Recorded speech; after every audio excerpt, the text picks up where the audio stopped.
Nihaw mga mimasur, ngayon lang kami ulit sinipag na lumabas, so naisipan namin kumain na lang.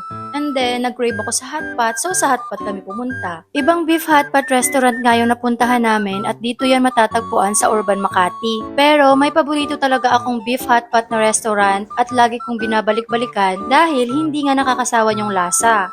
Kaso nga lang wala kaming choice kaya dito kami sa Urban Makati napunta dahil yung beef restaurant na paborito ko is closed na. Tapos laging nagbe-message yung husband ko sa kanila kung kailan nga sila ulit magbubukas. Kaso nga lang hindi nila alam kung magbubukas pa sila ulit or permanent close na talaga sila. Malaki.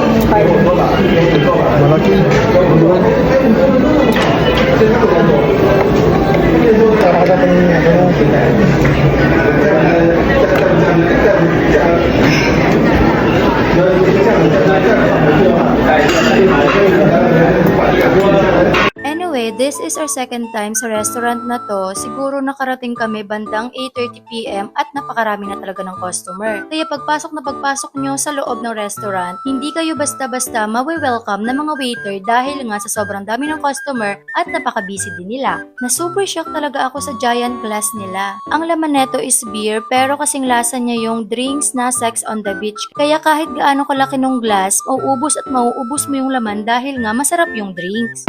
Parang kailangan ng kutsara, hindi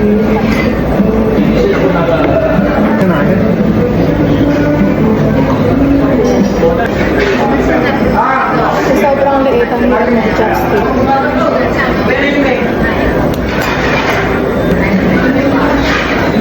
Kanina sobrang liit, tapos ngayon sobrang laki naman. Ang laki-laki.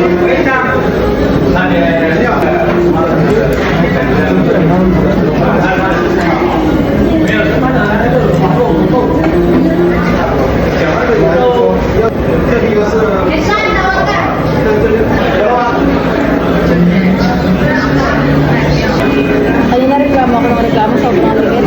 Tapos ngayon sumobra na ng ulam. Hindi naman tsaka ay, okay na ito, okay na ito.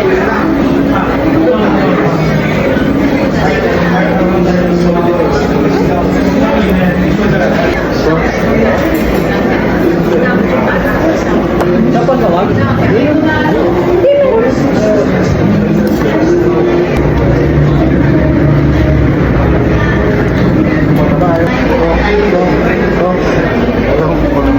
Taba yan eh.